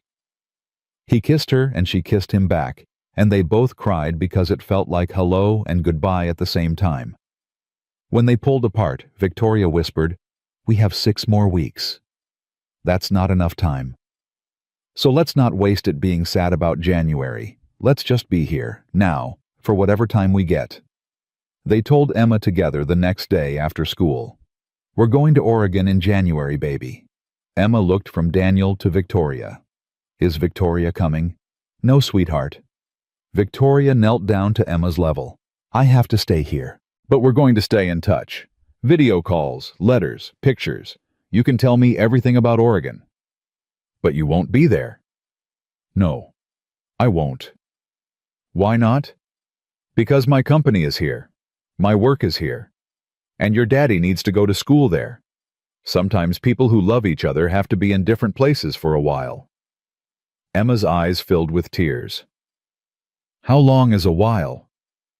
Victoria looked at Daniel. He looked back helpless. A year, Victoria said finally. The program is 1 year, and then maybe you'll come back, or maybe you'll stay there. But either way, I'll still love you, both of you. That doesn't change just because you're far away. Will you forget about us? Never, not even for a second.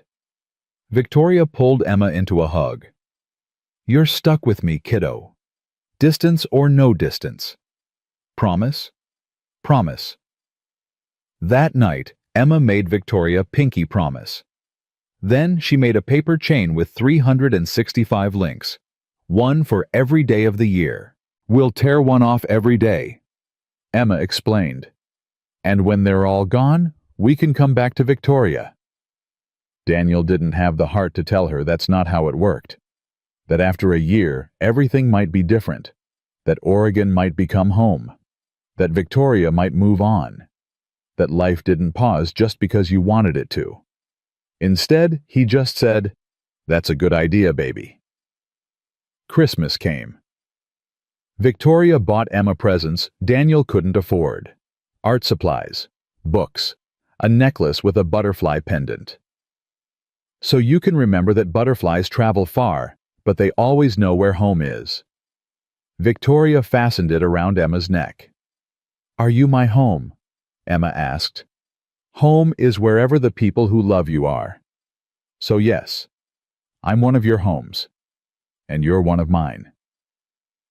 For Daniel, Victoria gave an envelope. Inside was a check for $5,000. I can't accept this.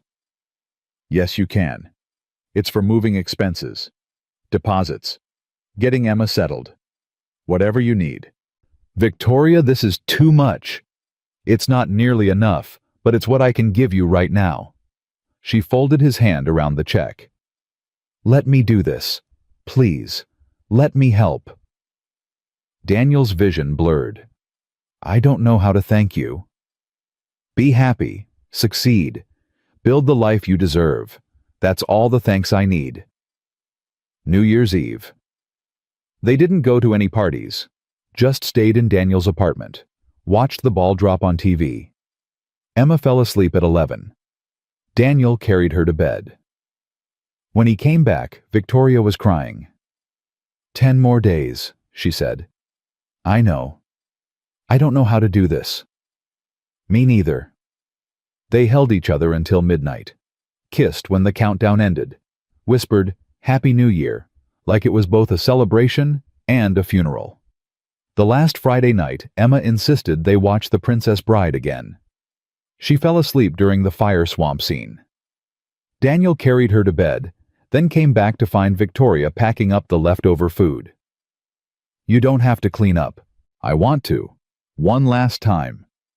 They worked in silence, washing dishes, putting away leftovers, moving around each other in the tiny kitchen like they'd been doing it for years instead of weeks.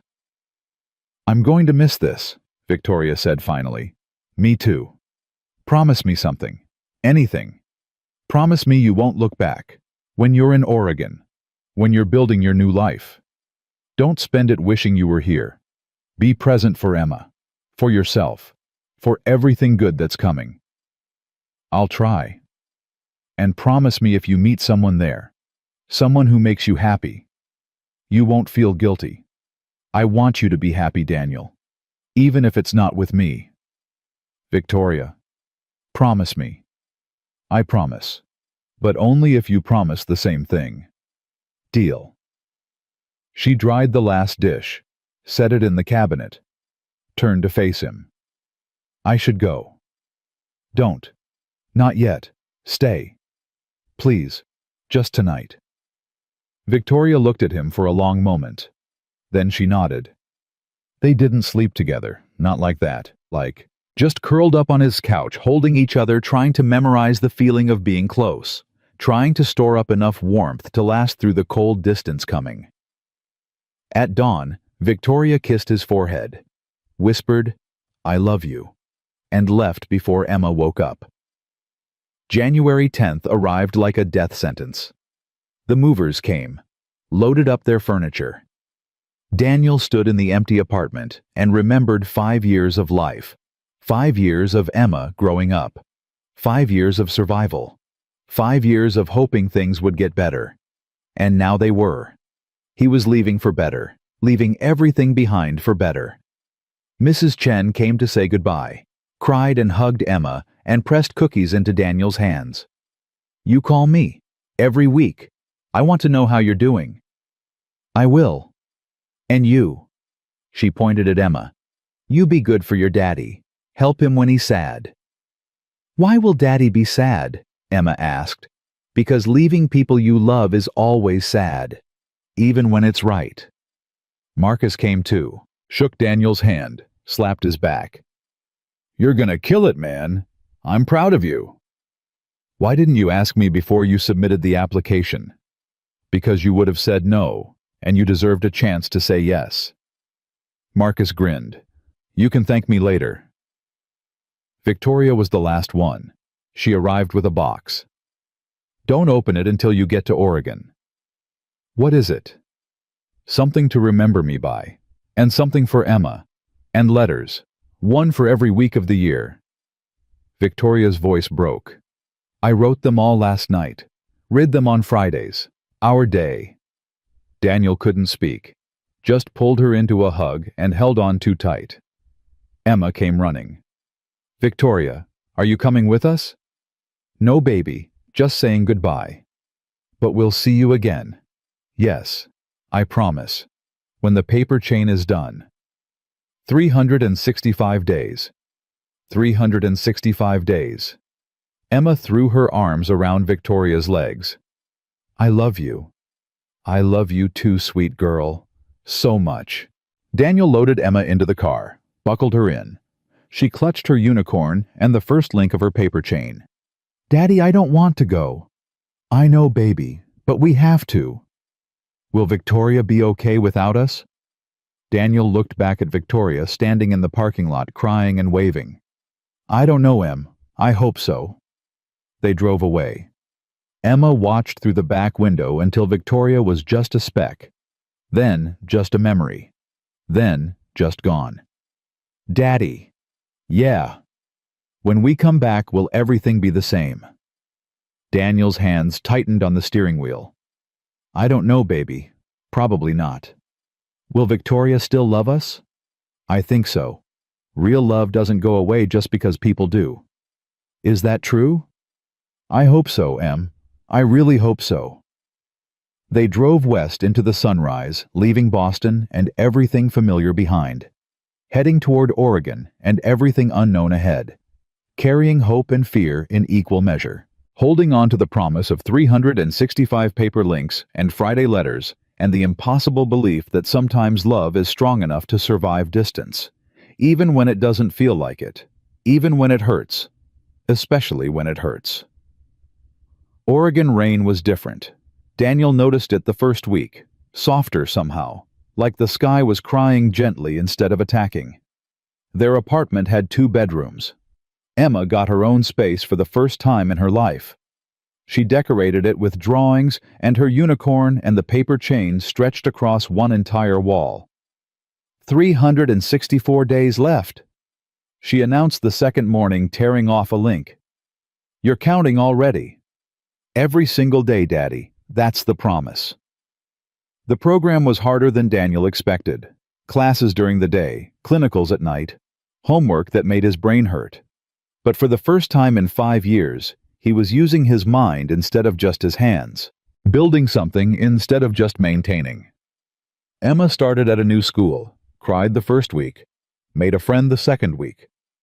By the third week, she came home chattering about a girl named Sophia, who had a pet hamster and wanted to be a veterinarian. Do you like it here? Daniel asked one night over dinner. Emma pushed her vegetables around. It's okay. Just okay. I miss Victoria, and Mrs. Chen, and my old room, even though it was small. Emma looked up at him. But I like having my own space, and Sophia's nice, and you seem happier. I am happier, but also sadder. You can be both, right? Yeah, baby, you can be both. Friday came. Daniel opened Victoria's first letter after Emma went to bed. Her handwriting was neat, controlled, but the words underneath were anything but. Dear Daniel, it's been 4 days and the apartment already feels too big. I keep making too much food. Keep forgetting you're not coming over. Keep reaching for my phone to text you something funny, Emma said, before remembering she's not here to say funny things anymore. I'm not good at this. At missing people. I usually just work harder until I forget to feel.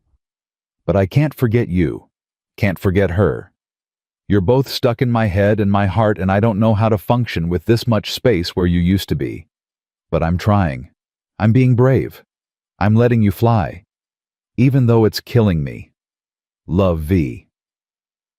Daniel read it 3 times. Then he wrote back. Dear V.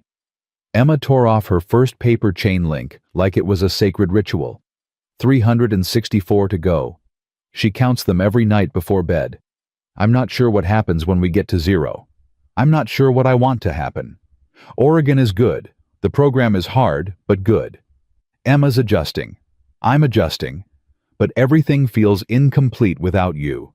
Like I'm living someone else's life and just borrowing it for a while. I don't know if that feeling will fade or if I'll carry it for the whole year. Maybe longer. But thank you for the letter. For making Friday feel like Friday, even when we're 2,000 miles apart. Love, Daniel. The weeks blurred together. Classes, clinicals, homework, Emma's school events, soccer sign-ups, parent-teacher conferences where the teacher said Emma was bright but seemed distracted. She draws the same 3 people over and over. The teacher showed Daniel a stack of pictures, stick figures, a tall one, a medium one, a small one. Always together. Always holding hands. That's us, Daniel said quietly. Her family. The three of you, it's complicated. Every Friday, Daniel read Victoria's letter. Every Friday he wrote back. They video called on Sundays. Emma would talk for an hour straight about school and Sophia and the hamster and how Oregon rain was different. Victoria would listen like every word mattered, like Emma was the most important person in the world. I miss you, Emma said every single call. I miss you too, sweet girl. How many days left? 297. Victoria always knew the exact number. That's still so many. It'll go faster than you think. But it didn't. Every day felt long. Every week felt longer. By March, Emma stopped tearing off the paper chain links with excitement. Started doing it mechanically. Another day down. Another day closer. Another day that Victoria wasn't there. Daddy, what if she forgets about us? Emma asked one night. She won't. How do you know? Because I talk to her every week. She asks about you constantly, what you're learning, what you're drawing, if you still sleep with your unicorn. Do I? Every night, Em. Does she sleep with anything? Daniel thought about it, realized he didn't know. Didn't know what Victoria's bedroom looked like, what she wore to sleep, what she did on Saturday mornings now that they weren't there, a whole life he wasn't part of anymore. I don't know, baby. Maybe you should ask her. In your next letter. So he did, and Victoria wrote back. I sleep with a t-shirt you left behind, the blue one with the coffee stain. You probably didn't even notice it was missing, but I took it that last night and I've been wearing it every Friday since you left. It doesn't smell like you anymore, but I pretend it does. Is that pathetic? Don't answer that. I already know it is. But pathetic is all I have right now. Daniel's chest hurt reading it. He wrote back immediately. It's not pathetic. I sleep with a sweater you left at my place, the gray cardigan. Emma caught me once and asked why I was wearing girl clothes. I told her it was comfortable. She said I looked sad. Kids see everything. I miss you, not in an abstract way. In a very specific, very painful. My chest hurts when I think about you way. I don't know if that gets better. I don't know if I want it to. By May, Daniel was top of his class. His clinical supervisor said he had natural instincts, that he should consider specializing, that he had a real future in this. How does it feel? Victoria asked on their Sunday call. Emma was at Sophia's house, first time they'd talked alone in months. Surreal. Like I'm playing dress-up in someone else's life. It's your life now, Daniel. Doesn't feel like it yet. When will it? I don't know. Maybe when you're here too. Victoria was quiet. Then she said, Have you thought about what happens after when the program ends? Every day. And I don't know. They've already offered me a position at the hospital here. Good pay, benefits, everything I've wanted. But it's not Boston. It's not you. Daniel. I know. I know I can't build my life around you. You told me that already. But Emma asks about you every single day, and I think about you every single minute. And nothing here feels permanent because you're not here to make it real. I can't come to Oregon. I know. My company is here. My whole life is here. I know that too. Then what are we doing? What is this year for if you're just going to resent the distance? I don't resent it. I'm grateful for it. For the opportunity. For the growth. For everything good that's happened. But that doesn't mean I don't wish you were here to see it. Victoria's eyes filled with tears on the screen. I wish that too. Every day. But wishing doesn't change reality. What if we change the reality? How? I don't know yet, but we have 7 more months to figure it out. By August, Emma had stopped asking when they were going back. Started saying, when we lived in Boston, instead of when we go home. Started calling Oregon home. Daniel noticed. Didn't say anything. But it sat in his chest like a stone.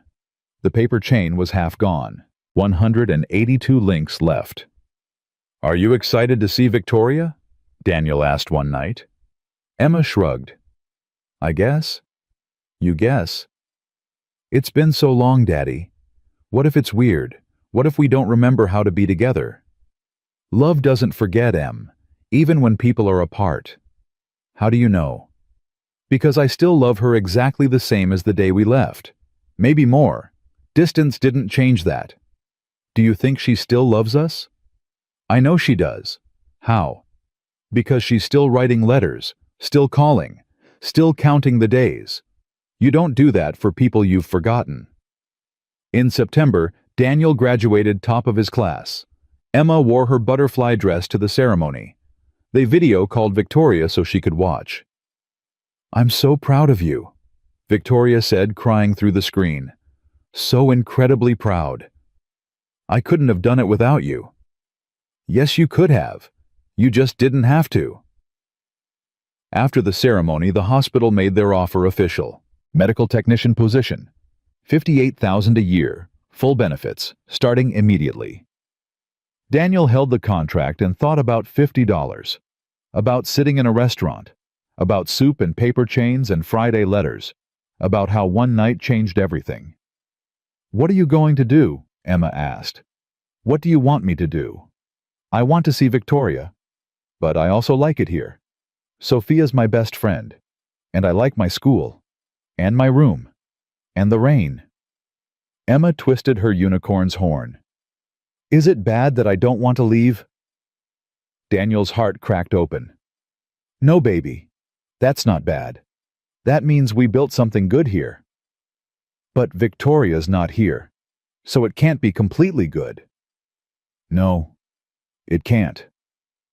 That night, Daniel called Victoria. Not on Sunday. Not on schedule. Just called because he needed to hear her voice. "I got the job offer." "That's wonderful, Daniel. Congratulations." "They want an answer by next week." "What are you going to say?" "That depends on you." "Don't do that. Don't put this on me." "I'm not. I'm asking what you want. Really want. Not what you think is best or right or selfless. What do you want?" Victoria was quiet for so long, Daniel thought she'd hung up. Then she said, "I want you to come home. I want Emma back. I want Friday dinners and movie nights and crooked braids. I want to stop sleeping in your old t-shirt and start sleeping next to you. I want to stop counting days and start living them. That's what I want. But it doesn't matter what I want if Oregon is better for you." "What if I told you Oregon isn't better? What if I told you nothing feels right without you?" "Then I'd say you're probably making a mistake. That you're letting emotion override logic. That in 5 years, you'll regret choosing me over your career." "And what if you're wrong? What if the biggest mistake would be staying here when everything I love is there?" "Daniel, the job here pays $58,000. That's more money than I've ever seen. More stability than I've ever had. And I'm going to turn it down. You can't do that." "I already did, this afternoon, before I called you." Victoria's voice broke. "Why would you do that?" "Because Emma draws the same 3 people every single day. Because I read your letters, and my chest physically hurts. Because home isn't a place. It's people. And my people are in Boston." "What if you can't find a job here? What if you come back and everything falls apart?" "Then at least we'll fall apart together." "That's not practical." "I don't care. I'm done being practical. I'm done with distance and letters and screen calls. I'm done with good enough when I could have everything." Victoria was crying now. "When our lease ends November 1st, that's 6 weeks." The paper chain. 42 links left. Emma's been counting down to this for almost a year. I'm not going to make her wait any longer. We're coming home, Victoria, if you'll have us. If I'll have you, Daniel. I've been waiting for this moment since you left. I've been holding my breath for 323 days, hoping you'd come back. Then stop holding your breath. We're coming home. The next 6 weeks were chaos. Packing, saying goodbye to Sophia and her hamster. Emma's tears about leaving her friend mixed with excitement about seeing Victoria. Finding an apartment in Boston. Finding a job. Marcus calling everyone he knew until someone bit. A position at Mass General. 52,000. Benefits. Starting December 1st. Less money than Oregon. Harder work. Smaller apartment. But Boston. Home. Victoria. Emma tore off the last paper chain link on October 31st.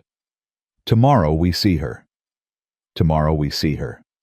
Daddy, I'm scared. Why? What if it's different? What if we're different? Then we figure it out together. That's what love is. Figuring it out. They drove across the country in 3 days. Emma slept most of the way, clutching her unicorn. Daniel drove and thought about the last time he'd made this drive in reverse. How scared he'd been. How uncertain. How everything felt like ending. Now it felt like beginning. They arrived in Boston on November 1st at 6 in the evening. Daniel texted Victoria. "We're here. Are you ready?" "I've been ready for 365 days.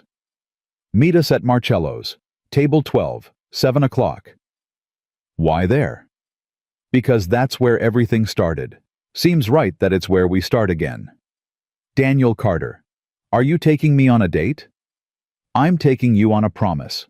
There's a difference." "What's the difference?" "You'll see." At 6:50, Daniel and Emma walked into Marcello's. The hostess recognized him somehow. "Mr. Carter, Ms. Sterling made a reservation, table 12. She said to tell you she'd be here at 7 exactly." They sat down. The same table. The same view of the door. But this time, Emma was with him. This time he wasn't waiting alone. This time everything was different. "I'm nervous," Emma said. "Me too." What if she changed her mind? She won't. How do you know? Because she's Victoria, and Victoria always keeps her promises. At 7, exactly, the door opened. Victoria walked in wearing jeans and the gray cardigan Daniel had been sleeping with. Her hair was down. Her eyes were red like she'd been crying. She saw them and stopped. Emma jumped out of her seat and ran. Actually ran across the restaurant. Victoria knelt down just in time to catch her. "You came back." Victoria was crying. "You actually came back." "I told you I would." 365 days. We counted every single one. I counted too, sweet girl. Every single one. Daniel walked over. Stood there watching his daughter and the woman he loved hold each other like they'd never let go. Victoria looked up at him. "Hi." "Hi." "You came back." "We came home. There's a difference." "What's the difference?" "Coming back is visiting. Coming home is staying." Daniel held out his hand. "If you'll have us." Victoria took his hand. Let him pull her up. Emma stayed attached to her leg. "I'll have you. For as long as you'll let me." "What about forever? Is that long enough?" "Forever's a good start." They sat down at table 12. The three of them. Ordered too much food. Emma talked non-stop about Oregon and Sophia and hamsters and paper chains. Victoria listened like every word was precious. Daniel just watched them and felt something he hadn't felt in a year. Complete. When the food came, Emma pulled out a folded piece of paper from her pocket. "I made this for you." She handed it to Victoria. "Open it." Victoria unfolded it carefully. It was a drawing. 3 stick figures under a roof. A tall one, a medium one, a small one, all holding hands. Above it, Emma had written in careful letters, "Daddy, Mommy, and me, forever." Victoria's hands shook. "Emma, you're our family now. That's what Daddy says. That family is the people who love you even when you're far away, even when it's hard, even when it hurts." Emma looked between them. "So you're our family. If you want to be. Victoria looked at Daniel. He nodded. I want to be.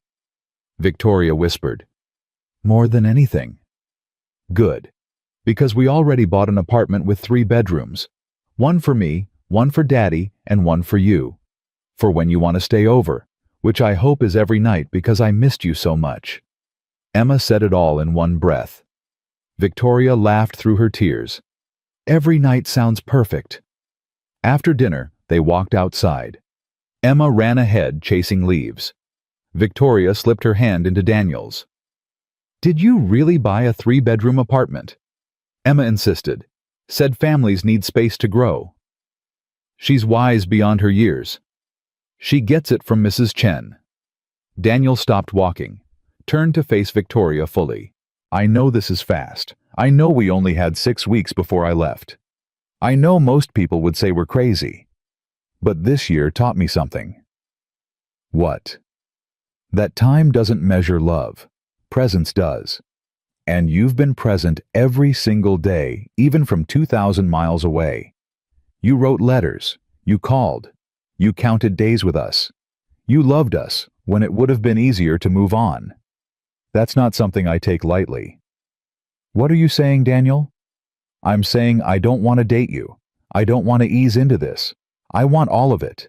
The mess and the complications and the 3-bedroom apartment and the girl with butterfly wisdom and the Friday dinners that turn into every dinner. I want you, completely, if you want me back. Victoria's eyes filled with tears again. I want you back. I never stopped wanting you. Good. Daniel pulled out a small box from his pocket. Because I bought something in Oregon, with the first paycheck for my new job. And I've been carrying it around for 6 weeks waiting for the right moment. And this feels right. Here, where everything started, where you bought me soup and made me feel human again. He opened the box. A simple ring. Nothing fancy, but real. Victoria Sterling, will you marry me?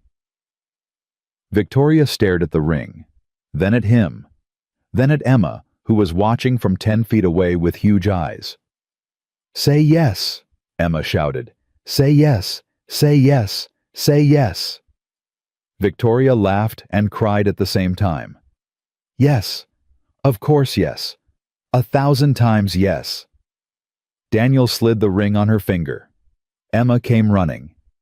They hugged in the middle of the sidewalk, the 3 of them a family built from $50 and soup and paper chains and Friday letters and the impossible belief that love could survive anything, even distance, even fear, even the logical voice that said it was too fast, too soon, too much. Because sometimes too fast is exactly the right speed. Sometimes too soon is actually perfect timing. Sometimes too much is just enough. Emma pulled back and looked at them both seriously. Now we have to go back to the restaurant. Why? Daniel asked. Because that's where you met. That's where Victoria bought you soup. That's where our family started. We have to go back and start again properly, with all 3 of us. So they did. Walked back into Marcello's. Asked for table 12 again. Sat down together. Victoria on one side. Daniel and Emma on the other. The waiter came over smiling. Back again already? One more thing, Daniel said.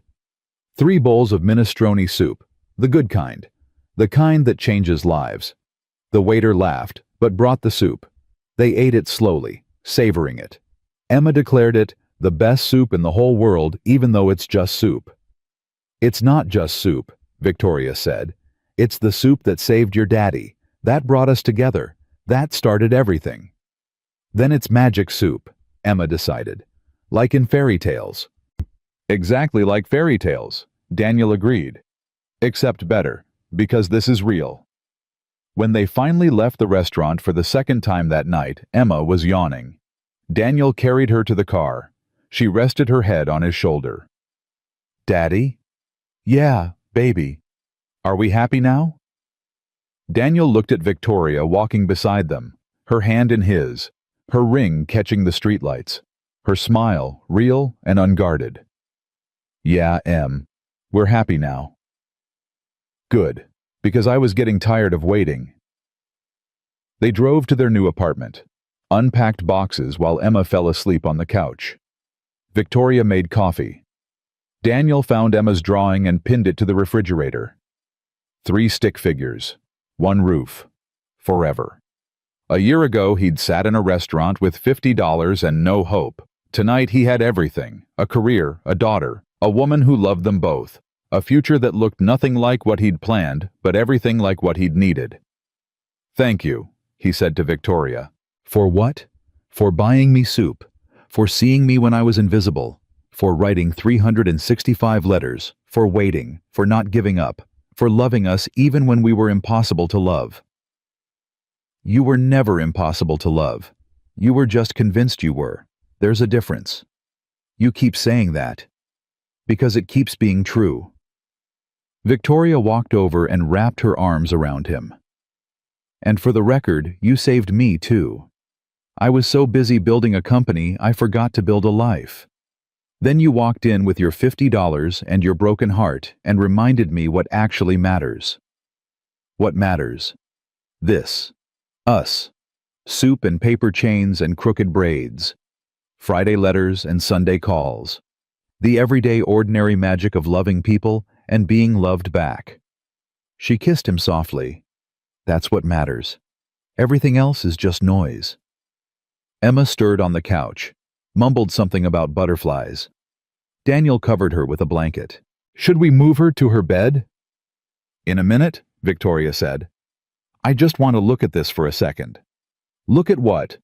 "All of it. You, her, this apartment with 3 bedrooms, the life we're about to build. I want to remember this moment, this exact moment when everything became real." Daniel pulled her closer.